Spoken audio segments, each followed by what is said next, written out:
Kristus yang telah memberikan hari-hari yang baik bagi kita sekalian, sampai hari ini kita juga dapat menikmati kesempatan yang sangat indah dalam hari-hari kita. Kita bisa berbakti, kita bisa beribadah di dalam Tuhan, supaya kita dapat melihat bagaimana Tuhan mengasihi setiap pribadi kita. Maka lewat firman itulah kita tahu sejauh mana Tuhan mengasihi saya dan saudara. Sebab di saat firman Tuhan dinyatakan, maka disitulah Dia menunjukkan kasih yang sempurna dalam setiap kehidupan kita sekalian. Puji nama Tuhan. Untuk itulah apapun isi kebenaran firman Tuhan, apakah itu bentuk nasihat, apakah itu bentuk teguran, apakah itu bentuk merupakan satu arahan dalam setiap hidup kita, marilah kita belajar menerima firman itu dengan hati yang tulus, hati yang ikhlas. Sebab berulang-ulang disampaikan kepada kita, firman itu adalah kehidupan. Sekali lagi saya katakan, firman itu adalah kehidupan. Sebab firman mengatakan manusia bukan hanya hidup dari roti, tetapi apa yang keluar dari mulut Allah, itulah kehidupan.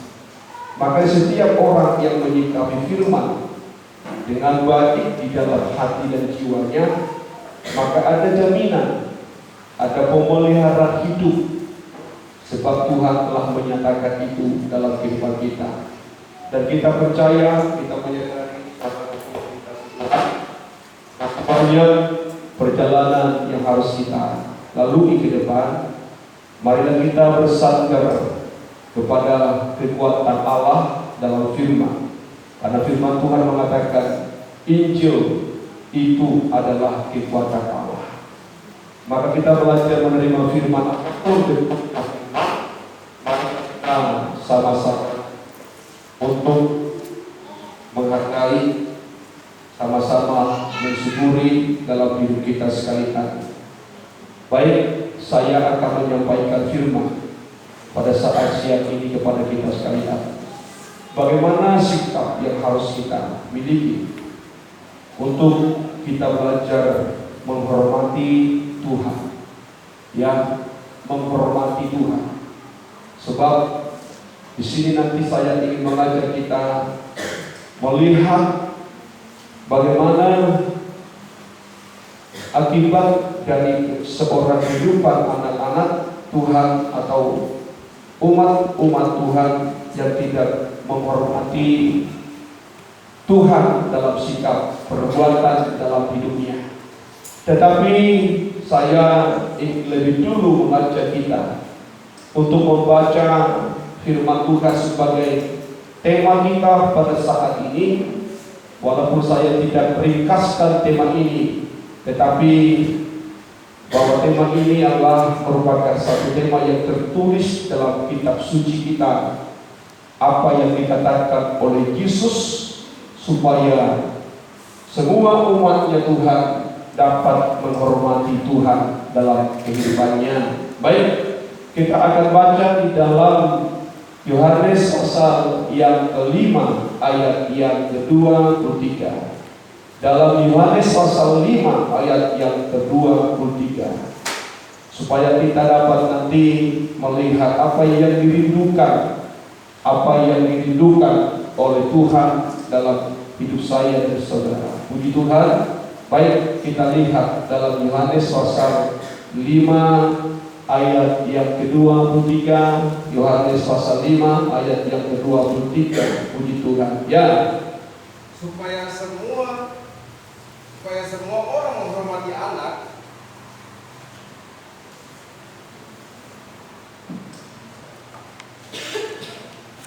supaya Dibacakan aja volumenya di situ, volume aja atas, volume atas.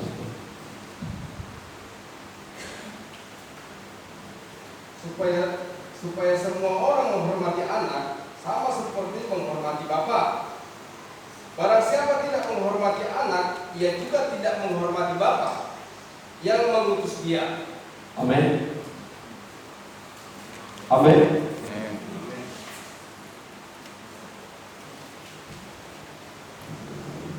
Dibaca di ayat itu. Bisa dibaca ayat itu. Kita ulang sama baca. Yuk. 2, 3 ya. Supaya semua orang menghormati anak sama seperti mereka menghormati Bapa. Barang siapa tidak menghormati anak, ia juga tidak menghormati Bapa yang mengutus dia. Semua orang harus menghormati Tuhan. Itu merupakan satu tuntutan bagi umat Tuhan supaya dapat menghormati Tuhan. Di sini kita harus melihat nanti bagaimana tindakan Allah bagi orang-orang yang tidak menghormati Allah dalam kehidupannya, dan yang akan menjadi satu pelajaran penting bagi saya dan saudara. Tetapi mari dulu saya ingin mengajak kita semua, apa akibat orang yang tidak menghormati Tuhan. Ya, saya akan menyampaikan firman agak sedikit ini merupakan satu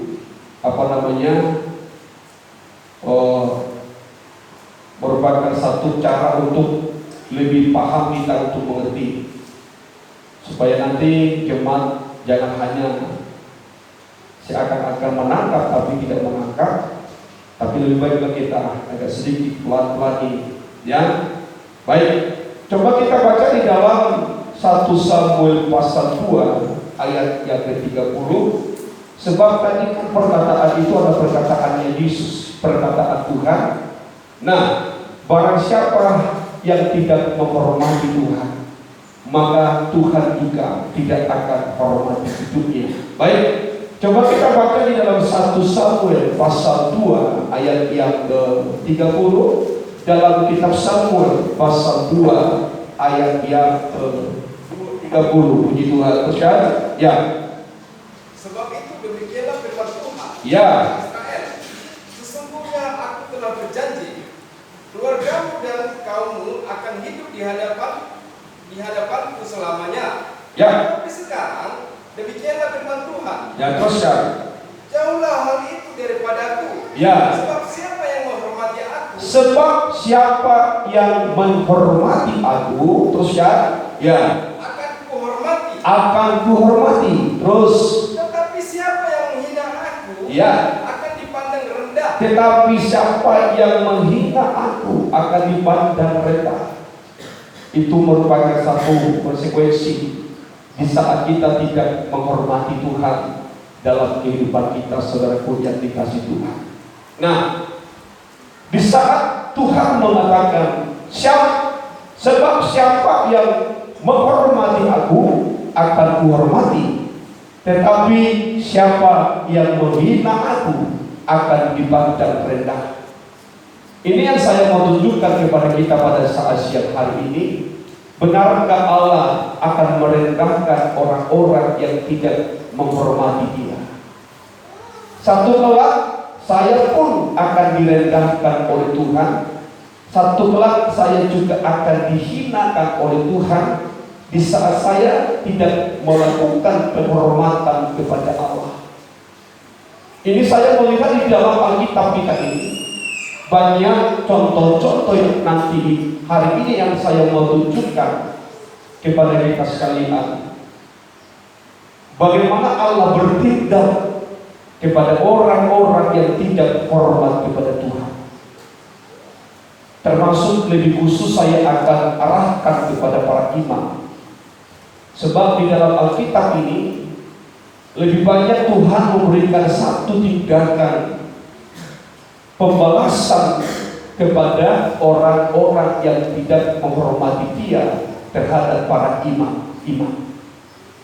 Maka saya selalu mengajak para imam-imam di tempat ini jangan sembrono, sebab berakibat fatal di saat para imam-imam melayani Tuhan. Imam-imam datang tidak hormat kepada Allahnya, sebab Allah kita adalah Allah yang sangat begitu agung, Allah yang sangat begitu mulia. Kalau kita dapat menyadari dia adalah Raja di atas segala raja, yang patut memang harus dihormati. Nah, kita akan belajar dimulai dari imam yang ada di dalam zaman Nabi Malayaki. Sebab kalau kita belajar bagaimana sikap nantinya para imam tidak menghormati Allah, nanti kita akan dapat melihat apa yang diperbuat Allah dalam kehidupan mereka itu, menunjukkan Allah tidak suka melihat sikap seorang imam, sikap seorang kehidupan umat Tuhan yang tidak hormat kepada Tuhan. Coba kita masuk di dalam kitab Malayaki pasal 1 dan ayat yang ke-6. Malayaki pasal 1 ayat yang ke-6. Baik, kita akan lihat ini saudara yang dikasih Tuhan, dalam kitab Malayaki pasal 1 ayat yang ke-6. Puji Tuhan. Ya. Menghormati bapaknya.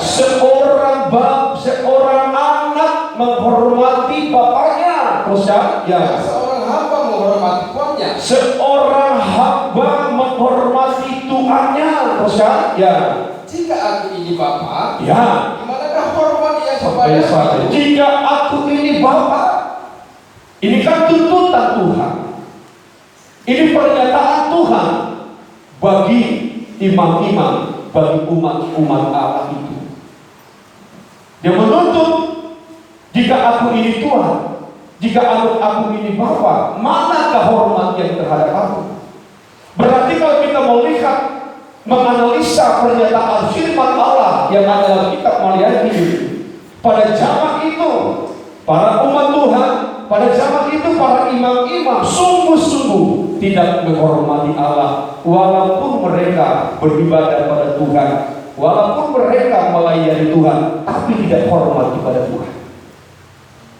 Sebab Tuhan yang mengatakan, saudaraku yang dikasih oleh Tuhan, jika aku ini Bapa bagimu, manakah hormatmu kepada saya?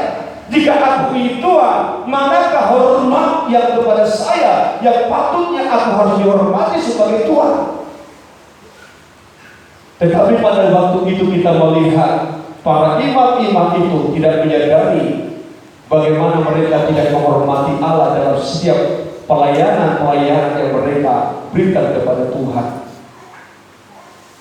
Mari kita belajar ini, saudaraku yang dikasih oleh Tuhan, supaya nanti kita jangan sampai ada di dalam penghukuman Allah yang sangat begitu berat dalam setiap kehidupan orang-orang yang tidak menghormati Allah dalam kehidupannya. Dan ini harus menjadi satu bukti bagi saya dan saudara bahwa kita tetap di dalam perhatiannya Allah dalam setiap pekerjaan yang kita kerjakan, dalam setiap pelayanan-pelayanan yang kita lakukan kepada Allah, selalu ada dalam perhatiannya Tuhan. Tidak ada satupun pelayanan yang tidak diperhatikan oleh Tuhan, tapi semua diperhatikan Tuhan. Mungkin kita berpikir, oh Tuhan tidak melihat kita. Tetapi apa yang kita lihat di dalam pernyataan firman Allah sampai membuat para imam-imam pada zaman Malayaki ini tidak menyadari mereka tidak menghormati Allah dalam setiap pelayanan. Maka mereka berkata dalam ayat berikutnya, mereka berkata, dengan cara bagaimana kami tidak menghormati Engkau? Tujuannya kami melakukan apa yang Kau perintahkan kepada kami. Kami datang beribadah kepadamu, dan kami mempersembahkan persembahan yang sudah Kau tentukan untuk dipersembahkan. Para imam-imam pada zaman itu tidak memahami kelemahannya. Imam-imam tidak menyadari apa yang menjadi perbuatan mereka yang tidak menghormati Tuhan. Ayo kita baca dalam ayat 7 sampai ayat yang ke-8. supaya kita lebih dapat mengerti. Ini nggak itu. Kita dapat mengerti dan kita dapat sedikit memahami apa yang dimaksud Tuhan dalam setiap pernyataannya. Baik, kita lihat di dalam kitab Maliaki pasal 1 ayat 7 dan ayat 8. Puji Tuhan. Teruskan, ya. Kamu membawa roti cemar ke atas mesbahku. Kamu membawa roti yang cemar di atas mesbahku, kata Tuhan. Teruskan, ya. Tetapi berkata, Ya. dengan cara bagaimanakah kami mencemarkannya? Dengan cara bagaimana kami membawa roti yang cemar di atas mesbahku, Tuhan? Itu membuktikan mereka tidak menyadari bahwa mereka sungguh tidak menghormati Allah dalam setiap tindakan, dalam setiap pelayanan mereka terhadap Allah mereka. Mereka sudah merasa, oh aku sudah melayani Tuhan. Kami sudah mempersembahkan persembahan di mesbahnya Tuhan. Kami sudah membawa roti untuk dipersembahkan di hadapan Allah di atas mesbah. Kami juga sudah membawa ternak-ternak kami untuk kami persembahkan di hadapan Allah. Mereka merasa sudah melayani Allah dengan penuh pengagungan, penuh kemuliaan. Tetapi di saat Allah melihat bahwa mereka mempersembahkan persembahan yang sembarangan, mereka mempersembahkan persembahan yang kotor, yang jahat, yang najis di hadapan Tuhan, maka di situ Tuhan, engkau tidak menghormati aku sebagai Bapa. Jangan bawa tubuhmu yang najis dalam melayani Tuhan, saudaraku. Jangan bawa tubuh yang cemar melayani Tuhan.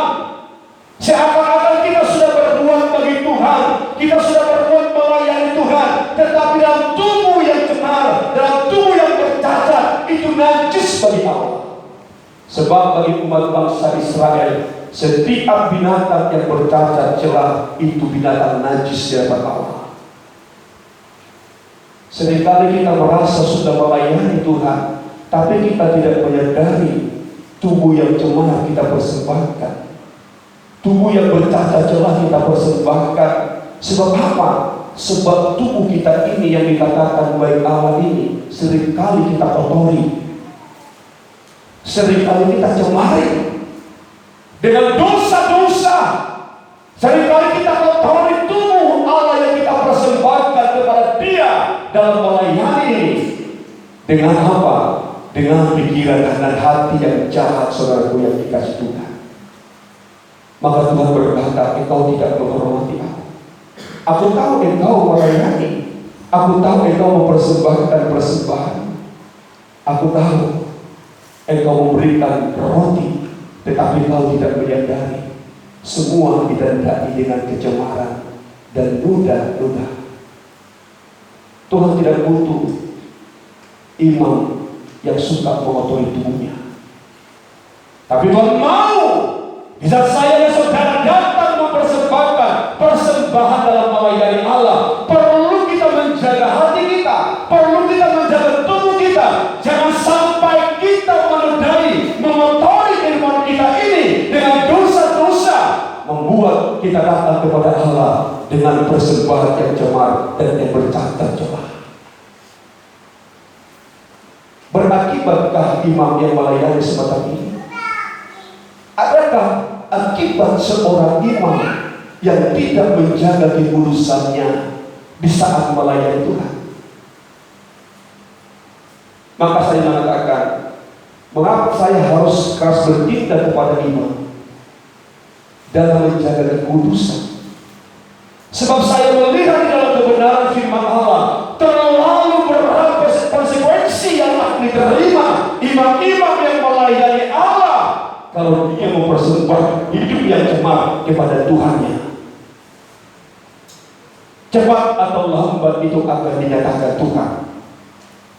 Coba kita lihat di dalam kitab Maliaki dalam pasal 2 ayat yang pertama itu, apa yang dikatakan oleh Tuhan untuk menjadi pelajaran penting bagi saya dan saudara, untuk menjadi satu perenungan bagi kita sekalian, supaya kita belajar mentabiskan diri kita menjadi seorang imam-imam yang tidak membawa kecemaran di hadapan Tuhan atau di mezbah Tuhan, jangan kita membawa kehidupan yang bercacat celah di mezbahnya Tuhan. Puji Tuhan.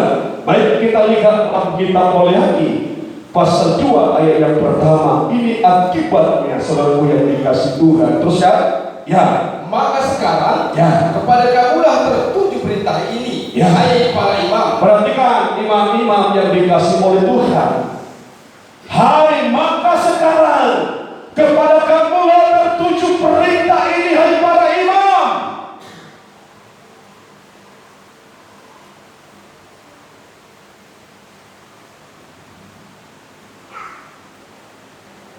Bukan kepada siapa Tuhan menunjukkan pernyataan ini, tetapi Tuhan berkata kepada mula tertuju ini para imam. Terus, jika kamu tidak mendengarkan, ya, dan jika kamu tidak memberi perhatian, ya, untuk menghormati nama, perhatikan, jika kamu tidak mendengarkan dan jika kamu tidak memberikan perhatian untuk menghormati aku, kata Tuhan. Berarti di sini imam jelas tidak menghormati dia. Jika kamu melayani saya, tetapi kamu tidak melakukan penghormatan kepada saya, engkau memang datang mempersembahkan persembahanmu kepada saya, tetapi dengan cara yang tidak menghormati aku sebagai Allah. Sebab apa? Sebab engkau mempersembahkan tubuhmu yang ternoda, tubuhmu yang terkotori dengan pikiran jahat, dengan keinginan-keinginan duniawi yang mengotori pikiran, hati, tubuh dan jiwamu, saudaraku. Seakan-akan kita merasa pelayanan ini sudah benar di mata Tuhan. Seperti keadaan imam-imam pada zaman Waleaki ini. Seakan-akan mereka sudah melayani Allah luar biasa, sehingga mereka tidak menyadari apa yang mereka perbuat dengan cara bagaimana mereka melakukan sesuatu yang tidak menghormati Allah. Tapi Tuhan tahu dan Tuhan melihat, inilah yang kau lakukan.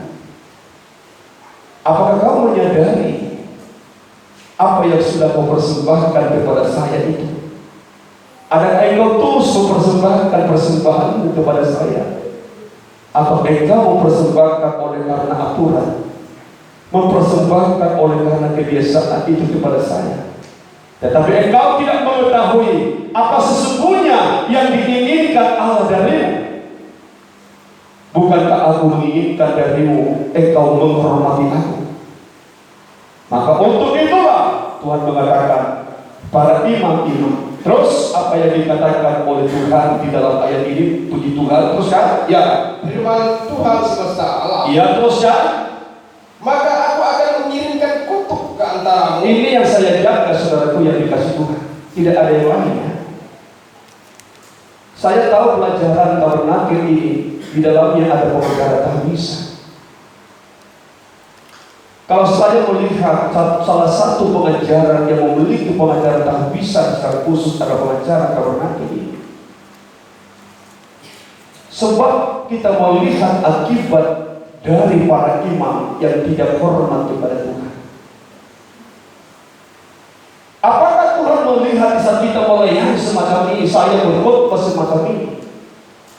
Apakah Tuhan memperhitungkan pelayanan saya yang begitu berkuat-kuat menyampaikan khotbah saya di mimbar ini? Tetapi kalau saya menodai tubuh saya, menodai kehidupan saya, mengotori jiwa dan pikiran saya, apakah saya layak sebagai orang-orang yang menghormati Dia dalam pelayanan ini?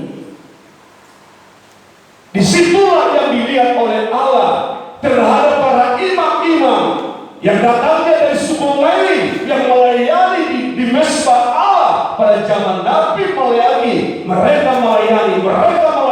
Mereka mempersembahkan persembahan kepada Allah, tetapi semua pelayanan dan persembahannya ditandai dengan kecemaran, sehingga Tuhan mengatakan engkau tidak hormat saya.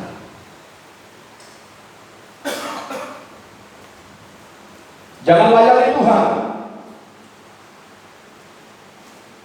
Kalau kondisimu dalam kecemaran, kondisi kita di dalam cacat celah, kalau kita melayani Tuhan dengan sengaja kita mengotori tubuh kita menjadi satu tubuh yang jorok kotor di hadapan Allah, jangan kita sampai berani berhadapan dengan Tuhan.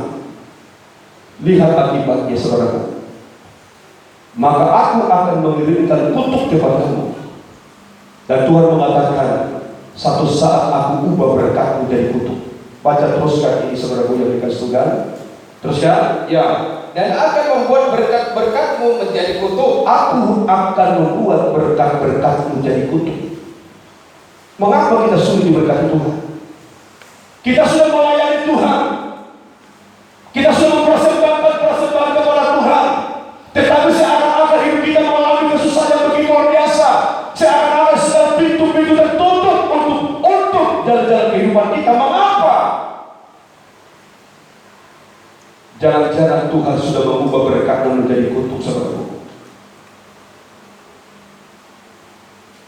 Maka di situ kita harus menyadari bagaimana kita seorang imam yang harus mengalami tahbisan yang benar. Sebab Tuhan bertindak untuk menyatakan penghukumannya di saat imam-imam yang melayani Allah dengan kecemaran, di saat imam-imam melayani Dia dengan catat-catat celah. Tuhan berkata, aku akan mengirimkan kutuk kepadamu dan aku akan mengubah berkat-berkatmu jadi kutuk. Tapi Tuhan mau dalam pelayanan di tempat ini tidak ada Tuhan mengubah berkatnya menjadi kutuk. Amin. Amin. Tapi Tuhan mau menjadikan berkat akan menjadi berkat selamanya. Ada kesempatan kita untuk menodai hidup kita ini. Kita harus jaga. Aku ini imam. Ada kesempatan mungkin akan kita terpengaruh oleh karena dosa, kejahatan mengotori tubuh kita sebagai baiknya Allah yang mau kita persembahkan kepada Allah, dan kita berkata tidak. Sebab aku baik Allah yang telah ditahbiskan menjadi imam. Sebab aku tahu konsekuensi jika aku melayani tanpa kebenaran dan kekudusan. Satu kelak Tuhan akan menghukum saya dengan kutuk-kutuknya. Pernah saya sampaikan di tempat ini, kutuk itu adalah penghukuman Allah oleh karena dosa perbuatan. Beda dengan penghukuman di saat kita mungkin akan terhukum, tetapi bukan karena dosa kita, mungkin oleh karena kita ada kaum. Itu bukan kutuk, saudaraku. Tapi kutuk itu adalah hukuman Allah oleh karena perbuatan jahat manusia. Maka di saat Tuhan berkata kutuk, itu penghukuman oleh karena kejahatan, penghukuman oleh karena dosa yang kita lakukan dalam kehidupan kita. Satu pola, semua ini akan bisa terjadi dalam hidup para imam-imam yang tidak hormat kepada Tuhan. Sekali lagi ulang dibaca, aku akan membuat berkat-berkatmu menjadi kutuk. Terus ya. Dan aku telah membuatnya menjadi kutuk. Ya. Sebab kamu ini tidak memperhatikan. Sebab kamu ini tidak memperhatikan apa yang aku katakan. Maka kita belajar harus tetap menjaga diri kita, mawas diri, supaya kita tetap hidup di dalam istilah bahasa pengajaran dalam tahbisan yang benar. Amin. Tahbisan ini loh yang dilihat Tuhan dalam pelayananmu. Sekali lagi saya katakan, tahbisan kita sebagai imam yang dilihat Tuhan adalah tahbisan pelayanannya. Kedua, apa akibat di saat seorang imam atau seorang umat Tuhan yang tidak menghormati Allah? Dan bagaimana caranya orang tidak menghormati Tuhan? Tadi pertama-tama dengan mempersembahkan persembahan cemara, membawa hidupnya menjadi kehidupan yang najis, kotor di hadapan Allah. Itu sama dengan cara untuk tidak menghormati Allah. Ya, Kedua, kita akan melihat dalam pribadi Ahan. Ahan adalah juga dikatakan seorang yang tidak menghormati Allah, sebab ada sesuatu yang dia perbuat dalam dirinya. Yuk kita lihat dalam Yosua pasal 7 ayat yang ke-19. Puji nama Tuhan. Apa kata Yosua kepada Ahan? Adalah merupakan satu dosa yang jahat di mata Tuhan, yang membuat sempat umat bangsa Israel tidak disertai oleh Tuhan dalam setiap langkah perjalanannya. Terus ya, mari kita melihat di dalam Yosua, dalam kitab Yosua pasal yang ke-7, saudara yang dikasih Tuhan, untuk nanti kita dapat renungkan bersama-sama. Terus ya, haleluya. Berkatalah Yosua kepada Ahan, Ya, anakku, hormatilah Tuhan Allah Israel. Berkata Yosua kepada Ahan, anakku, hormatilah Tuhan. Berarti Ahan seorang umat Tuhan tidak menghormati Allah dalam kehidupannya. Di sini kita melihat sesuatu yang dikasih oleh Tuhan. Di setiap kehidupan orang yang tidak menghormati Allah, saya mengatakan dampaknya sangat begitu luas. Kalau kita tadi melihat para imam-imam tidak menghormati Allahnya, dampaknya kita melihat ada penghukuman Allah. Tetapi dosa Allah yang tidak menghormati Allah dalam kehidupannya adalah merupakan satu dosa yang menyedihkan hatinya Allah. Sebab apa saja dikasih oleh Tuhan? Oleh akibat perbuatan dosa Ahan ini, bangsa Israel sempat mereka tidak mendapatkan penyertaan Tuhan. Satu, apa dosa Ahan? Sehingga dikatakan tidak menghormati Allah. Coba kita masuk di dalam Yosua pasal 7 ayat yang pertama tadi, sampai nanti kita lompat ayat 10 dan ayat 11. Di sini kita melihat bagaimana Ahan melakukan yang jahat di mata Tuhan, sehingga dikatakan tidak menghormati Allahnya. Terus puji Tuhan, terusnya. Tetapi orang Israel berubah setia dengan mengambil barang-barang yang dikhususkan itu. Ya, tetapi orang Israel, perkataan orang Israel itu bukan semua orang Israel, tetapi ada satu orang, dua orang, sebagian kecil dari umat Israel melakukan kejahatan di hadapan Tuhan dengan cara tidak menghormati Allah dalam kehidupannya, yaitu mengambil barang-barang yang dikhususkan untuk Allah. Begitu cara